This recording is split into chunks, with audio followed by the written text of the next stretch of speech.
Kalau untuk anak-anak muda sih, manfaatkan waktu yang kalian punya. Maksudnya selagi kalian masih punya banyak waktu luang di usia muda, gunain untuk hal-hal yang positif. Dan kalau di Paskib tuh ada quotes kayak, jangan tanyakan apa yang negara berikan padamu, tapi tanyakan apa yang kamu berikan pada negara. Mungkin harapannya untuk teman-teman seusia aku atau di bawah dan di atas aku, karena kan jiwa kita sekarang kayak jiwa lebih yang bebas gitu. Jadi betul. gunain kebebasanmu itu buat menghasilkan suatu karya yang bisa dibanggain kamu sendiri, orang sekitar, sama lingkungan.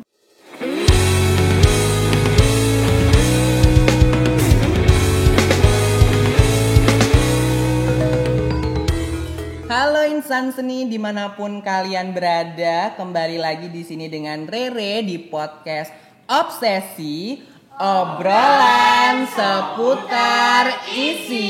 Yeay, rame tuh ya tim di belakang. Kebetulan teman-teman disclaimer dulu ya, di sini produksi podcast ini telah mengikuti prosedur protokol kesehatan yang ketat, dan podcast ini juga bekerja sama dengan divisi minat bakat yang ada di BEM ISI Yogyakarta. Tak lupa kami ingin mengucapkan puji syukur kehadirat Tuhan Yang Maha Esa karena telah diberi kelancaran. Dan kami juga ingin mengucapkan terima kasih kepada teman-teman dan pihak-pihak yang telah membantu podcast ini. Kepada pihak kampus ISI Yogyakarta, kepada BEM ISI Yogyakarta, kepada UKM RTV, lalu jurusan Desain Interior dan jurusan Kria. Tanpa bantuan kalian podcast ini tidak akan terlaksana. Nah, teman-teman pada penasaran kan sebenarnya hari ini itu tuh episode kali ini tuh bakal ngapain sih? Jadi di sebelah saya ini udah ada bintang tamu yang spesial gitu. Perwakilan dari mahasiswa berprestasi yang ada di ISI. Yuk kita kenalan dulu yuk. Halo teman-teman semuanya, nama saya Lisa Nurholiza dari Program Studi Film dan Televisi Institut Seni Indonesia Yogyakarta angkatan 2019. Lisa. Nah, berarti angkatan 2019 ya? Iya, 2019. Berarti sempet ngerasain kuliah offline ya? Iya betul, 1,5 semester kurang lebih. 1,5 semester. Oke, 1,5 semester. Nah, aku mau tanya dong, apa sih perbedaan yang paling signifikan gitu antara kuliah offline dan online itu tuh apa perbedaannya nih? Kalau perbedaannya pasti dari suasana pembelajarannya Kak. Maksudnya kalau offline kan kita harus bangun pagi, terus siap-siap, Iya. terus sampai kampus ketemu teman, terus interaksi langsung. Kalau online tuh kita jadi kayak semangatnya bisa dibilang menurun. Terus jadi kayak suasana kuliahnya tuh nggak kerasa aja gitu karena lewat layar kan. Gitu. Iya, jadi kayak nggak excited gitu ya, Iya, betul, kayak betul. kurang gitu kan. Terus kalau misalnya kita kuliah offline kan pagi-pagi itu memang udah hectic gitu kan, Iya, ya, betul. mau ke kampus, milih outfitnya apa gitu kan. Berarti sempat ngerasain PKKMB offline juga ya? Berarti PKKMB terakhir ya yang Iya, offline ya? aku angkatan terakhir yang offline. Kalau aku kan ini dari FSP, mungkin tiap fakultas itu kan pasti beda-beda tuh tradisinya. Kalau di tempat aku tuh ada yang namanya arak-arakan gitu, yang bakal ngarak wisudawan waktu hari H. Kalau di kamu ada nggak sih kegiatan yang emang beda gitu dari fakultas lain? Kalau di FSMR sendiri, kalau pas 2019, yang aku ingat tuh pertama PKKMB tingkat fakultas itu kegiatannya kita lebih ke ngenalin lokasi-lokasi yang di FSMR sih Kak. Terus waktu itu ada ini juga kayak bikin atraksi yang kita lipet pakai kertas gitu. Formasi-formasi. Formasi Dulu FSMR tuh buat formasi-formasi di itu ya. lapangan basket gitu. Itu pakai apa ya? Pakai kertas kalau nggak salah, dan itu ada puluhan kode gitu loh Kak. Jadi kita bikin berapa pola gitu waktu itu. Polanya apa-apa aja sih waktu itu, ingat nggak? Kalau nggak salah tulisan FSMR. Lalu? Terus PKKMB 2019. Apa lagi aku lupa. Tapi polanya banyak gitu waktu itu, jadi hektik, panas-panas kan kita. Betul. Iya, panas-panas gitu buat gitu. Tapi seru sih ya malah seru. Karena kita interaksi langsung gitu kan. Kita ketemu teman-teman satu fakultas langsung, terus ketemu kakak tingkat juga gitu. Jadi bisa kenalan gitu ya secara langsung. Iya, betul. Memang sebenarnya offline dan online ini ada ininya ya, ada kelebihan dan kekurangannya gitu ya.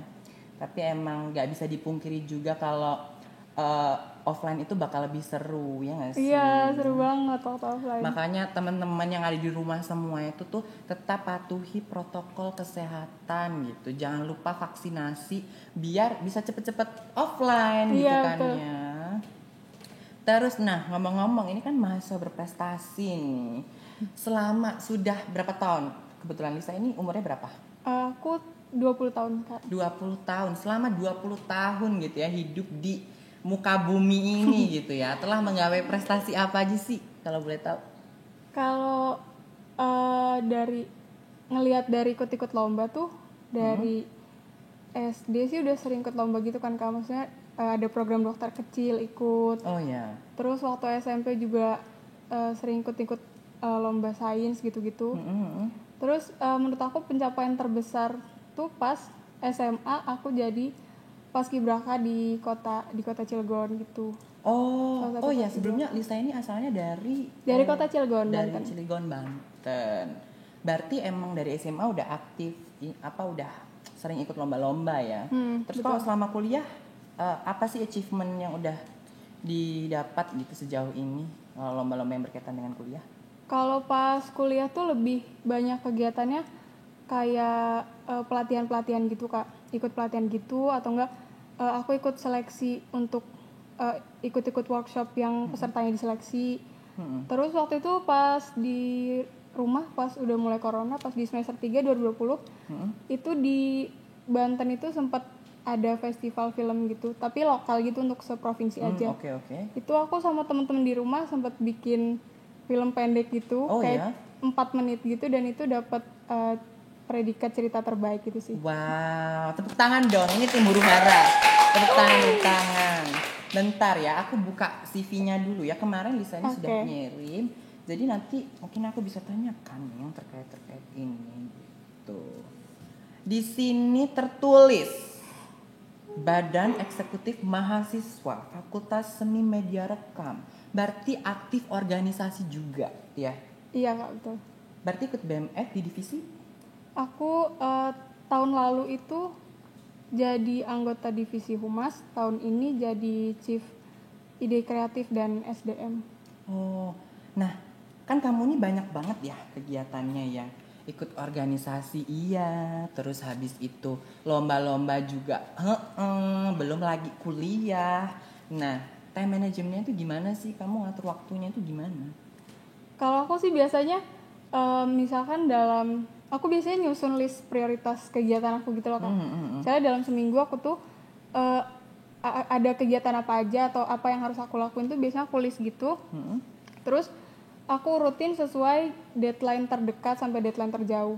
Atau biasanya aku tuh listnya kegiatan mana yang bisa diselesaikan cepet atau yang bisa harus melewati beberapa tahap gitu. Ya.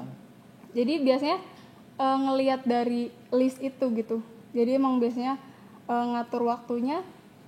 Kalau misalkan ada kegiatan yang bisa aku selesaiin cepet, aku selesaiin duluan. Terus untuk selanjutnya aku nyelesain kegiatan yang lainnya gitu. Jadi buat to-do list gitu ya, yang betul, paling betul. penting first put first, lalu sampai yang paling kurang ini gitu ya, Iya. kurang urgent. Oh gitu. Tapi sempat ngerasa overwhelmed gitu atau burn out atau bahkan sampai drop juga jatuhnya ke tubuh karena kan banyak banget kegiatan. Pernah nggak ngerasa kayak gitu? Kalau ngerasa kewalahan sih sering banget ya, Kak. Maksudnya kadang mikir kok ini kegiatannya baik banget ya kalau dilihat-lihat. Terus biasanya numpuk beberapa tuh deadline-nya numpuk di satu hari. Itu biasa kewalahan sih, cuma akhirnya tetap bisa kejar karena emang maksa diri untuk nyelesain itu gitu loh. Kalau drop di badan sih kayaknya enggak, soalnya emang dari SMP SMA tuh aku udah sering ikut banyak kegiatan di satu waktu. Dan kalau dulu kan offline kan, jadi emang kayak udah terbiasa aja sih gitu. Oh iya ya benar, kalau offline juga malah lebih banyak kegiatan Iya, ya. betul. Biasanya di FSMR itu ada screening, ada apa gitu. Kebetulan ini di sini kamu anggota KKM Kami Sinema. Terus lalu ikut juga jadi sewan screening juga ya. Iya.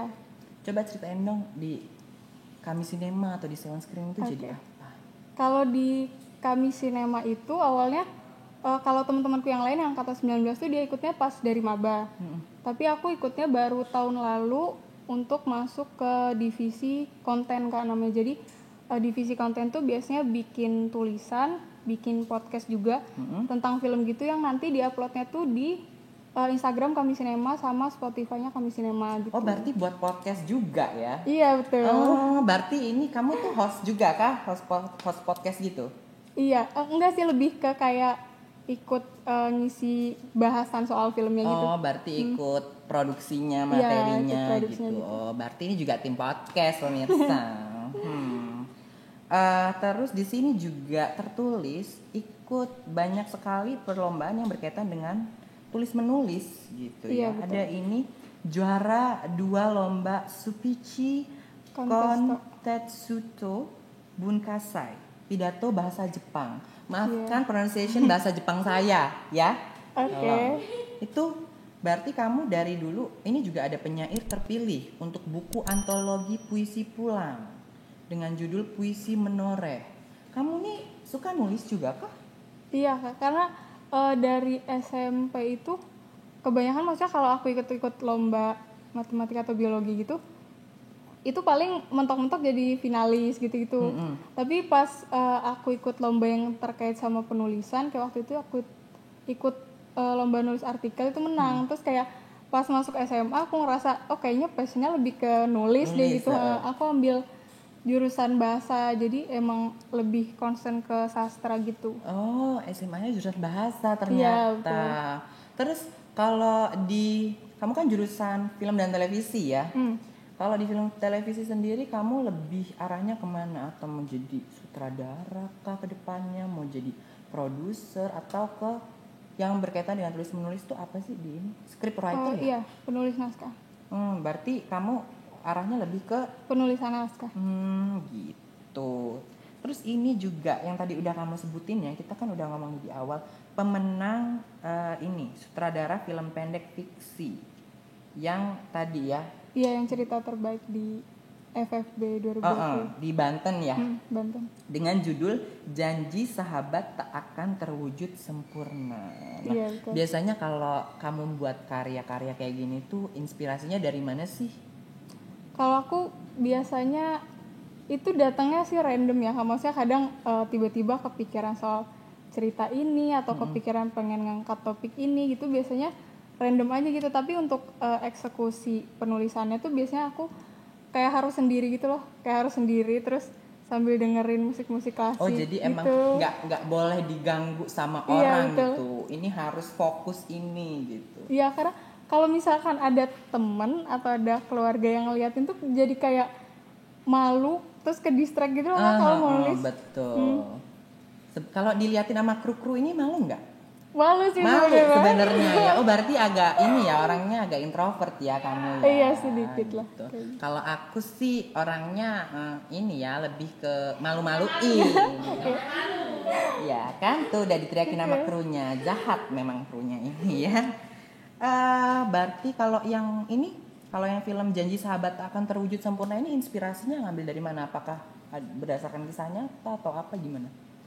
Di Cilegon tuh aku ada teman-teman SMP yang masih main sampai sekarang gitu Kak. Oh Nah, iya itu gitu. dari cerita-cerita kita gitu sih, ada dibikin buat latar belakang cerita film itu. Oh, berarti saling cerita terus brainstorming, gue ada cerita ini, ada cerita ini. Jadilah terwujud si film ini. Iya, gitu betul. ya. Wah, menang ini juga. Terus kamu tertarik ke Jepang-Jepang gitu kah? Soalnya di sini banyak sekali yang berhubungan dengan di Jepangan gitu. Iya, pas karena SMA-nya bahasa, terus konsentrasinya tuh ke bahasa Jepang. Oh iya. Jadi Kenapa aku milih tuh bahasa Jepang? disediain dari sekolahnya cuma bahasa Jepang. Awalnya ada 2 opsi gitu Kak, bahasa Jepang sama bahasa Arab. Cuma untuk tenaga pengajar yang bahasa Arabnya belum ada ya. Jadi akhirnya yang jurusan bahasa tuh semua konsentrasinya ke bahasa Jepang gitu. Terus aku kayak seru aja gitu Kak belajar bahasa Jepang waktu itu, dan waktu itu ada Jerome Polit, dia yang penerima beasiswa ke Jepang itu, maksudnya lagi baru booming gitu loh Kak, jadi akhirnya jadi semakin termotivasi gitu ya. Terus aku mulai ikut JLPT itu yang TOEFL untuk bahasa Jepang itu Aku ikut 2 kali. Yang pertama itu aku nggak lolos, yang kedua tuh baru lolos tapi nilainya minimum banget gitu. Aku itu ikut itu karena dulu sempat ambis untuk apply beasiswa ke Jepang gitu. Cuma lolos di seleksi berkas sama seleksi tahap 1. Terus pas mau seleksi wawancara aku nggak lolos gitu. Tapi nggak apa-apa, itu sebenarnya bisa jadi ini pengalaman gitu Iya, kan betul, ya. betul. Jadi kayak lama-lama tahu alurnya. Aku doakan sih semoga bisa ke Jepang gitu ya. Amin. Aminkan dong. Ini mana sih tim huru haranya ini diaminkan. Ya Allah, amin, masya Allah. Iya dong, tim huru hara itu harus menghuru harakan ini sebenarnya Oke. podcast. Terus apa lagi yang kira-kira aku tanya dari kamu ini? Ini sih, by the way gitu kan ya, besok ini itu kan hari kemerdekaan Indonesia gitu, yang ke-76. Sudah 76 tahun negara kita ini merdeka gitu kan. Kamu kan juga jadi bagian dari Purna Paskibraka Kota Cilegon gitu ya. Berarti sangat nasionalis gitu ya. Aku mau tanya-tanya dulu sih sebelum kita memasuki itu. Kamu waktu emang SMA ikut Paskibra? Ikut anak Paskib? Ikut Paskib dari SMP, pas SMA baru daftar untuk jadi Paskibraka karena syaratnya kan harus 16 tahun waktu itu. Oh oke. Itu gimana tuh? Seleksinya apa-apa gitu? Bisa ceritain nggak? Kalau di Kota Cilegon pas angkatan aku angkatan 2017. Itu seleksinya 9 bulan sebelum Agustus. Jadi mulai seleksi namanya penerimaan capas itu masih 700 orang gitu. Terus diseleksi Pusdiklat-Sar 150, diseleksi 100, terus jadi 80 orang sampai akhirnya di angkatan aku itu terseleksi 52 orang buat 2 pasukan. Pasukan pengibaran sama penurunan. Aku masuk pasukan penurunan di pasukan 8 jadi pager. Pager itu di belakangnya yang 3 pembentang itu, aku di belakangnya. Oh gitu. Dari 700 orang, dari 700 orang terpilih loh mengibarkan bendera merah putih gitu ya di upacara pengibaran. Kamu ada ini nggak pesan-pesan gitu untuk generasi muda sekarang juga, terus untuk Indonesia nih di umurnya yang ke-76 tahun gitu ya, kira-kira punya pesan-pesan apa aja nih? Kalau untuk anak-anak muda sih manfaatkan waktu yang kalian punya. Maksudnya selagi kalian masih punya banyak waktu luang di usia muda, gunain untuk hal-hal yang positif. Dan kalau di Paskib tuh ada quotes kayak jangan tanyakan apa yang negara berikan padamu, tapi tanyakan apa yang kamu berikan pada negara. Gitu. Tuh, jangan tanyakan apa yang negara berikan ke kamu, tapi tanyakan apa yang kamu berikan kepada negara. Kayak ini. Loh, aku nggak bisa ngomong apa-apa kalau kayak gitu. Tapi ini Lisa ini adalah salah satu contoh mahasiswa yang bisa mengharumkan nama bangsa juga karena dia ini menang juga di internasional ya. Menang di internasional juga kan gitu di apa nih?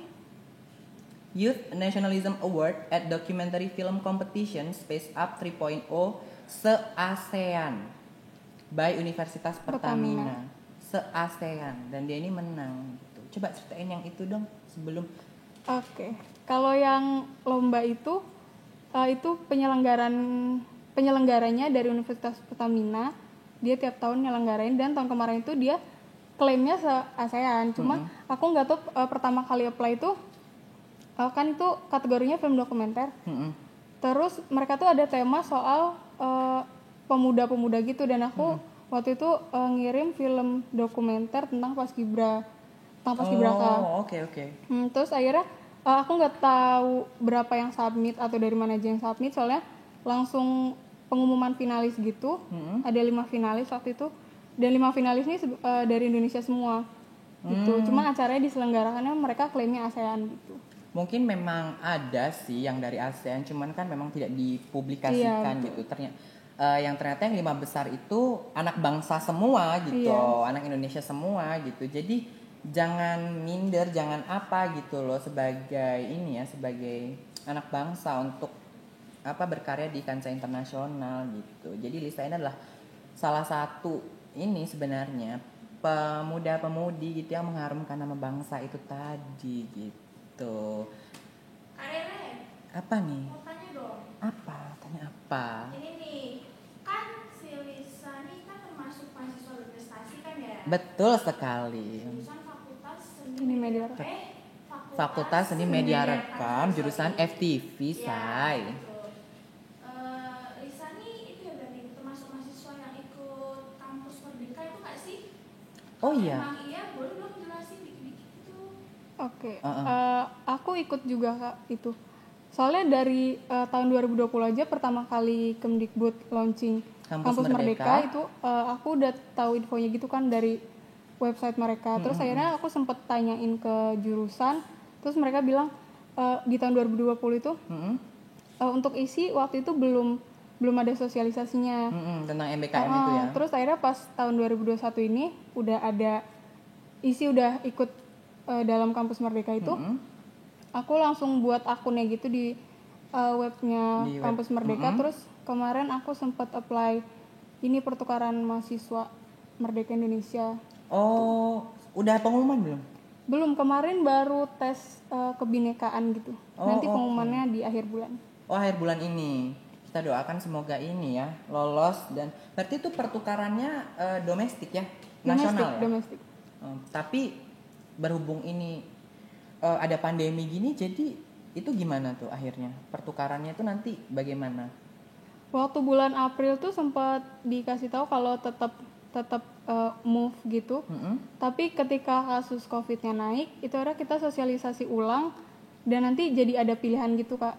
Pilihannya kalau kita tetap mau dikirim ke kampus tujuan, dari Kemdikbud tetap ngebekalin semua dari segi kesehatan, transportasi dan segala macamnya. Tapi kalau kita nggak bersedia, kita tetap bisa ikut online. Oh, jadi di rumah aja gitu ya, Iya, tapi betul. tetap menjadi bagian ikut Dari- kelasnya di sana gitu ya. Berarti kalau pertukaran pelajar exchange gini 1 semester ya berarti ya? Iya, 1 semester. Gitu. Jadi emang kampus kita ini ada program yang namanya MBKM gitu ya. Iya, Program betul. dari Kemdikbudristek, salah satunya itu adalah Pertukaran pelajar ini gitu. Banyak ya kegiatan kamu ya. Luar biasa loh. Aku yang mendengarnya saja sudah ini. Ya sibuk kakak-kakaknya. Ini saya sibuk nih mau wawancarai. Gimana sih? Kan timnya itu jahat memang wawancara itu gitu. Apa lagi ya? Pokoknya buat Lisa semangat terus, sukses. Oke. Semoga bisa ke Jepang gitu ya. Akan ada ini. Terus lalu apa lagi? Semoga program magang merdekanya ini Pertukaran mahasiswa. pertukaran pelajar, pertukaran pelajar mahasiswanya bisa lolos gitu, amin gitu ya, sehat-sehat terus, jaga kesehatan. By the way, udah vaksinasi COVID? Aku dapat jatah akhir bulan. Dapat jatah akhir bulan ya. Pokoknya buat teman-teman yang di rumah juga jangan lupa gitu untuk vaksinasi COVID. Terima kasih Lisa sudah mau diundang ke podcast sama-sama. kita ini, bincang-bincangnya. Terima kasih juga. Terima kasih pokoknya. Nah, Lisa ini adalah bintang tamu yang pertama gitu. Kita masih ada bintang tamu yang kedua gitu. Kita tutup dulu ya di podcast Obsesi. Oh iya. Ajarin dulu Lisa Oke, podcast gimana, Obsesi Kak? ini gimana gitu ya. Nanti kalau aku bilang obsesi, obrolan seputar isi gitu. Oke, Ada siap, gerakannya, harus ada Oke. gerakannya gitu ya. Teman-teman huru hari juga ikut ya. Sampai bertemu lagi di podcast Obsesi, obrolan seputar isi. Yeay. Terima kasih. Nah, terima kasih Lisa udah mau datang gitu. Nanti kita akan ada bintang tamu yang kedua. Kita reveal di sesi kedua. Teman-teman tunggu.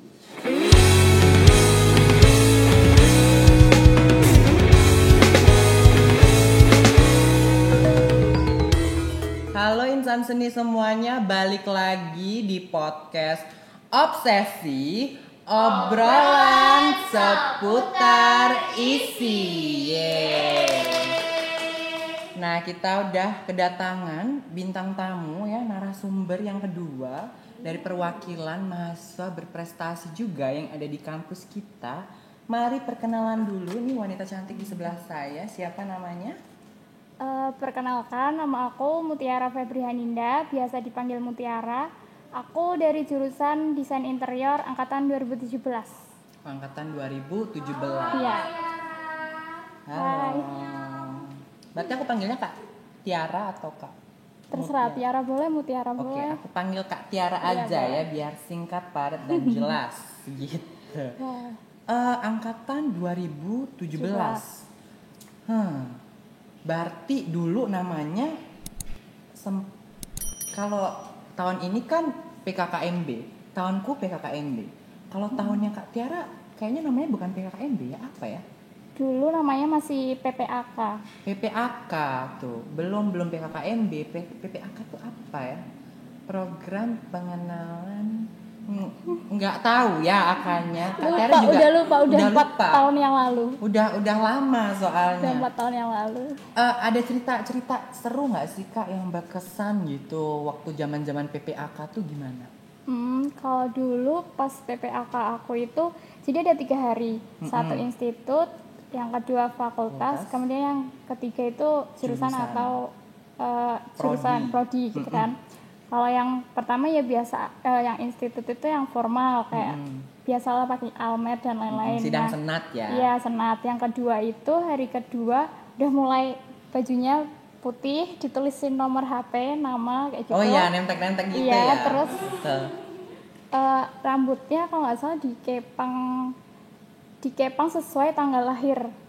Oh oke, Gitu. jadi jumlah kepangannya Iya. sesuai tanggal lahir. Dan aku tanggal 26. Ya, jadi kepangan. Aku kepang 26 kepangan terus dijadiin satu gitu. Kemudian kalau yang hari ketiga kalau nggak salah cuman kepang 2 pakai baju hitam-hitam. Terus yang seru itu kegiatan ospek yang di fakultas. Jadi kita dibagi kelompok gitu kan. Per kelompok itu kita disuruh gambar karena fakultas seni rupa ya. Jadi mayoritas gambar gitu. Gambar di satu genteng, satu orang satu genteng.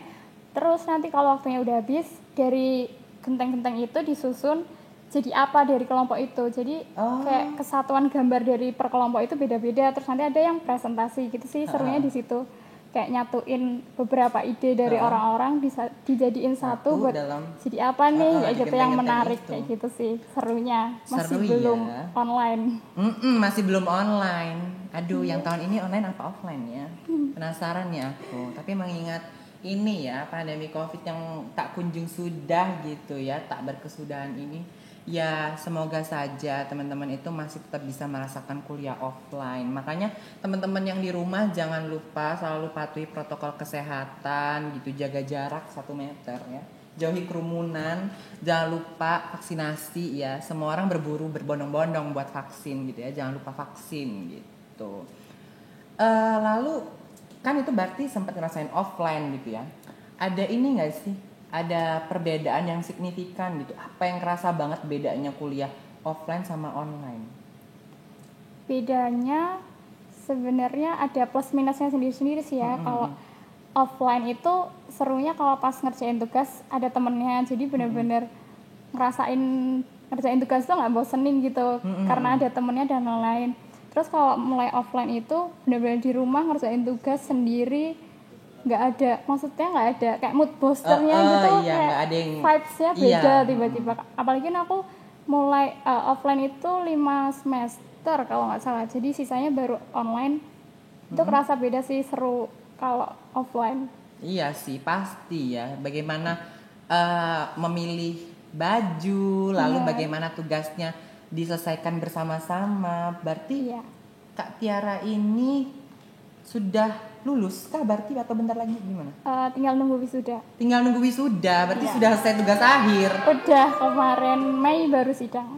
Oh wow, selamat dulu loh, congratulations. Bentar lagi graduation ya, melepas masa perkuliahan gitu. Ini adalah terakhir nih sebagai mahasiswa isi gitu ya, mewakili yang mahasiswa berprestasi. Nah, bisa ceritain nggak sejauh ini achievement yang Kak Tiara udah dapat gitu apa aja?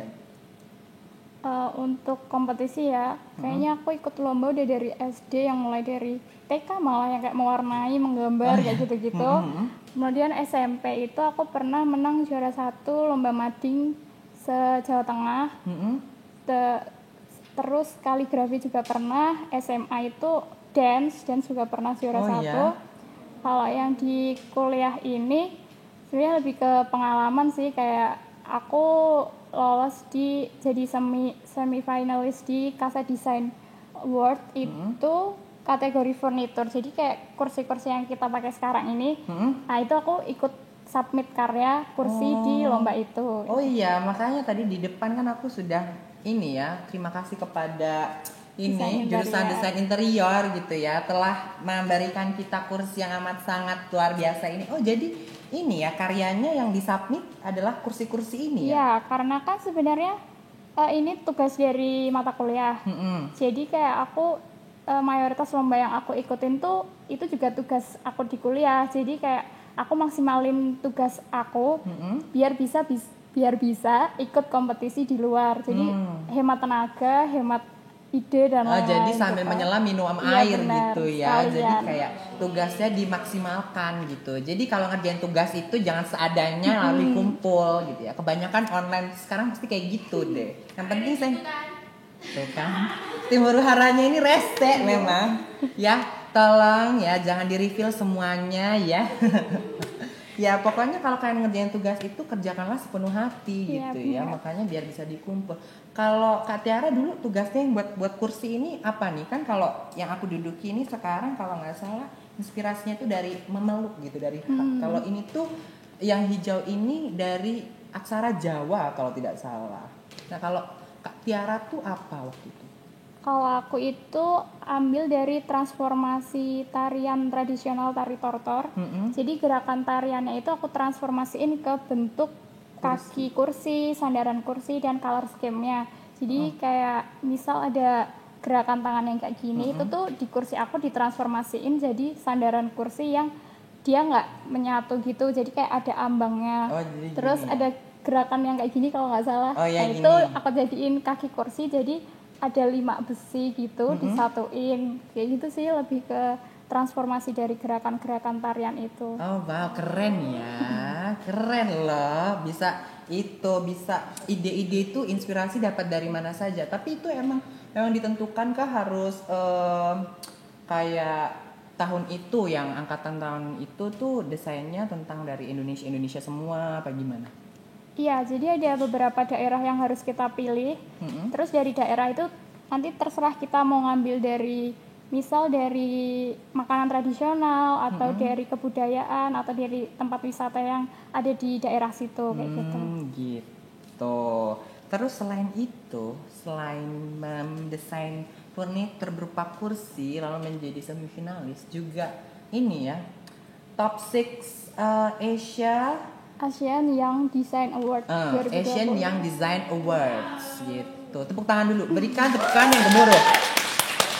Nah, itu berarti desain interior ya, mendesain apa tuh lombanya? Untuk yang itu karya yang aku submit itu desain Museum Giri Sapto yang ada di Imogiri. Jadi itu museum yang untuk mengenang seniman-seniman yang udah dimakamkan di makam seniman itu. Oh, jadi Kak Tiara itu desain bentuk museum isinya itu ya? Iya, dalamnya, dalam museum itu kayak gitu. Lalu disubmit dan menang. Itu kompetisi sama siapa aja? Itu dari kampus-kampus lain sih. Sebenarnya kalau juara 1 dari kompetisi itu mewakilkan Asia di kategori Asia. Cuman aku sampai top 6-nya. Oh gitu, nggak apa-apa. Pengalaman Iya, itu bener. perlu dalam segala sesuatunya gitu. Learning by doing juga. Terus pengalaman itu mengajarkan sesuatu Iya, pastinya. benar. Apalagi di kompetisi itu nanti kita nggak sekedar submit, tapi ada coaching seasonnya kayak gitu. Jadi kita diajarin presentasi yang baik, kayak gimana caranya, terus cara menyampaikan ide konsepnya itu kayak gimana. Jadi ada mentornya sendiri dari lomba itu. Oh jadi nggak cuman sekedar submit nih karya saya nih begini, tapi gimana cara mempresentasikannya juga. Jadi emang kalau desain itu terkait juga sama gimana kita bisa menyampaikan ide itu ya. Iya, benar. Terus Apa lagi kah yang harus aku tanya? Apa lagi ya? Oh iya, sempet kan Kak Tiara itu banyak ya kegiatannya pastikannya sebagai mahasiswa berprestasi itu kuliah juga, kuliah offline apalagi kan ya, selama 3 tahun itu kuliah offline, terus ditambah ikut lomba-lomba juga gitu. Eh, itu gimana ngatur waktunya, time manajemennya itu gimana? Kalau untuk ngaturnya mungkin tips dari aku ya itu tadi, kalau kerjain tugasmu semaksimal mungkin. Jadi tugasmu itu juga bisa diikutin di lomba di luar kampus. Selain kamu menghemat waktu, selain itu kan juga kamu di kampus dapat nilai bagus, di luar juga bisa berprestasi kayak gitu. Lebih ke gimana pintar-pintar ngakalin ngerjain satu pekerjaan tapi impactnya tuh bisa banyak kayak gitu. Itu penting loh itu. Terima kasih juga loh tipsnya itu buat saya juga sebenarnya ya.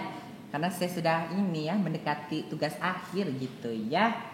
Lalu apa lagi? Oh ya, sempat ini nggak kerasa overwhelm, burnout atau bahkan sampai drop gitu, jatuh sakit gara-gara kebanyakan kegiatan, kebanyakan ini. Karena kan seniman itu kan seniman gitu ya kan, biasanya nih idealis nih, pokoknya harus kayak gini, gue nggak mau tahu gitu kayak ini harus kayak gini gitu. Pernah nggak sampai burnout atau gitu?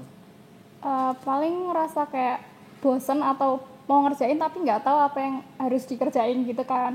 Jadi kalau misalnya ngerasa kayak gitu, aku alihin ke kegiatan lainnya sih. Misal kayak aku kan juga punya usaha sendiri. Jadi kalau misalnya aku benar-benar udah bosen atau nggak bisa ngerjain perkuliahan, kayak aku bikin inovasi baru untuk usahaku sendiri. Jadi nanti kalau misal di usahaku itu aku udah kayaknya aku udah dapat ide kayak gini, kayak moodku udah bagus nih buat balik ke tugas kuliah, jadi baru aku balik ke tugas kuliah. Jadi mengalihkan ini ya. Iya benar. Punya usaha juga tuh Punya. kan, tambah lagi tuh kegiatannya. Kebetulan usaha ini juga ini ya, Kak Tiara ini ikut program sebentar saya lihat dulu. KBMI ya, Iya. Kompetisi Bisnis Mahasiswa Indonesia. Nah, ini bagian dari program Kampus Merdeka juga nih kebetulan teman-teman. Jadi program KBMI ini adanya di Fakultas Seni Rupa saja kah atau Enggak, semuanya. Semua isi satu bisa kok. institut ya Iya. berarti. Nah ini coba Kak Tiara bisa ceritakan nggak nih tentang KBMI ini nih gimana? Jadi kalau KBMI itu untuk mahasiswa yang punya usaha yang udah berjalan minimal 6 bulan. Kebetulan usahaku itu kan dari SMA, jadi udah sekitar 5 tahun. Oh iya. Kemudian kita masukin proposal bisnis kita ke institut dulu. Jadi kayak tujuan usaha kita tuh apa, kemudian profitnya, produknya apa aja, inovasinya apa aja, kayak gitu masukin ke institut. Terus nanti diseleksi karena ada kuota terbatas untuk diajuin ke Kemendikbudnya. Setelah lolos dari institut baru masuk ke seleksi yang Kemendikbud. Nah setelah seleksi Kemendikbud itu lolos, kita didanai. Kalau waktu aku itu dananya sekitar 10-20 juta. Wah. Untuk kembangin usaha, dan aku dapat 13 juta cash buat ngembangin usahaku itu sendiri. Berarti wow. Tepuk tangan dulu dong Muara. Merintis usaha dari SMA. Kukira ini usahanya baru-baru aja karena pengen ikut kompetisi terus dapat dana, ternyata enggak. Ternyata udah dari SMA merintis usaha. Sebenarnya usahanya itu usaha apa Kak Tiara? Usahanya lebih ke custom gift kayak hampers, terus explosion box, atau yang gambar muka, drawing kayak gitu-gitu sih. Kayak lebih gift yang orang kasih buat hadiah atau bingkisan kayak gitu. Oh, semacam itu. Tapi ini menjalankan usahanya Kak Tiara itu sendiri atau dibantu ada orang apa gimana? Awalnya sendiri, cuman karena kalau KBM itu harus kelompok, jadi aku rekrut beberapa temen aku yang satu jurusan sama aku buat bantuin menjalankan bisnis itu gitu. Jadi sampai sekarang terus berlanjut. Masih berlanjut. Kita doakan semoga bisnisnya ini lancar, makin banyak rezekinya gitu kan ya. Karena juga di masa pandemi gini kan ini agak kita tahu lah ya, itu pasti agak berkurang dari itu gitu kan. Terus nah kebetulan nih besok kan HUT RI ya, HUT RI yang ke-76. Jadi Indonesia ini sudah 76 tahun merdeka gitu ya. Nah, di umur Indonesia yang sudah setua ini gitu, Kak Tiara punya harapan gak sih negara kita ini ke depannya bakal bagaimana? Atau mungkin harapan sama teman-teman semua gitu apa? Mungkin harapannya untuk teman-teman seusia aku atau di bawah dan di atas aku, karena kan jiwa kita sekarang kayak jiwa lebih yang bebas gitu. Jadi betul. gunain kebebasanmu itu buat menghasilkan suatu karya yang bisa dibanggain kamu sendiri, orang sekitar, sama lingkungan, kayak gitu sih. Begitu. Kalau untuk Indonesia sendiri apa nih harapan ke depannya? Indonesia semoga semakin bisa melihat anak-anak bangsa yang berprestasi dan betul. mengangkat prestasi itu, kayak gitu kan. Betul ya, Indonesia semoga kedepannya gitu ya negara kita tercinta ini lebih melek lagi. Jadi nggak cuman anak-anak ini yang lebih ke sains atau apa, tapi juga bisa ke anak seni karena kita benar. juga bisa merambah ke kancah internasional, top 6 Asia gitu. Terus semifinalist juga di Asia gitu. Segitu dulu sih mungkinnya Kak Tiara ya, nggak bakal banyak-banyak gitu. Terima kasih sekali sudah mau diundang ke podcast kita, podcast obsesi. Oh iya, diajarin dulu dong obsesinya itu gimana nih. Jadi liatin aku ya Kak Tiara ya. Kalau aku ngomong obsesi nanti obrolan seputar isi gitu, gerakannya gitu. Tim huru hara ya juga tolong ikut ya. Iya. Jadi obsesi obrolan seputar isi gitu ya. Kak Tiaranya agak lemes ya, mungkin sudah lelah gitu kan ya. Terima kasih loh Kak Tiara sudah mau diundang gitu ya ke podcast obsesi ini. Terima kasih juga kepada semua teman-teman gitu ya. Sekian dulu, saya akhiri, sampai bertemu di podcast selanjutnya. Dadah.